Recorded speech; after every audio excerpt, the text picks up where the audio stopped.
કેમ છો મિત્રો, અમારા વ્લોગમાં તમારું સ્વાગત છે. અને આજે આપણે બનાવવાના હતા ગુંદીના લાડવા અને મોહનથાળ. એટલે આપણે તૈયારી બધા કરવા મળ્યા છે ગુંદીના લાડવા અને મોહનથાળ બનાવવાની.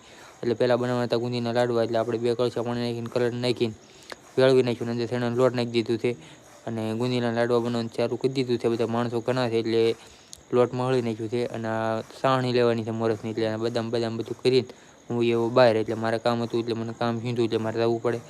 અને હવે સાણી લેવાની ચાલુ કરી દીધી છે. અને સાણી ચાર થઈ ગઈ છે. અને હવે તેલ મૂકી દીધું છે, કેમ કે ગુંદી પાડવાની હતી આપણે. અને તો આ મોહનથાળ બનાવવાનું ચાલુ છે. એમાં બે બધું મોહનથાળ બનાવવાનું ચાલુ છે અને ગુંદી બાજુ ચાલુ છે. એટલે તો ગુંદી પાડવાનું ચાલુ કરી દીધું છે આપણે. આવી રીતે ગુંદી બને છે. અને લાડવા બનાવવાના છે આપણે. અને તો ગુંદી તૈયાર થઈ ગઈ એટલે આપણે સાવણીમાં નાખીને કમ્પ્લીટ કરી નાખ્યું છે. અને મોહનથાળ બનાવવાનું ચાલુ છે. બે બધું કામ ચાલુ છે. અમે ગુંદી પાડવાનું ચાલુ છે. અને મિત્રો ગુંદીનો આપણે તૈયાર થઈ ગઈ છે. પહેલો ઘાણ તૈયાર થઈ ગયો છે. સોકી ભરવાની છે. એટલે આગળ સોકી ભરાઈ જાય. સોકી ભરાઈ ગઈ, ગુંદીની સોકી ભરાઈ ગઈ એટલે આપણે હવે મોહનથાળ બનાવવાનો હતો. એટલે એમાં ઘી બીટ બધું નાખીને ઓગળી નાખ્યું. અને તો ગુંદીમાં આપણે બદામ કાજુ નાખીને કમ્પ્લીટ કરી નાખ્યું છે. અને દ્રાક્ષ નાખવાની છે.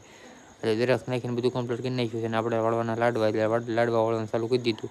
હું ઘરે આવીને મીંદડીને દૂધ પાઈ ગયો. અને મિત્રો દૂધ પાવાનું હતું એટલે આપણે તો પીવું પડે. અને મિત્રો આપણો વ્લોગ અહીંયા પૂરો થાય છે.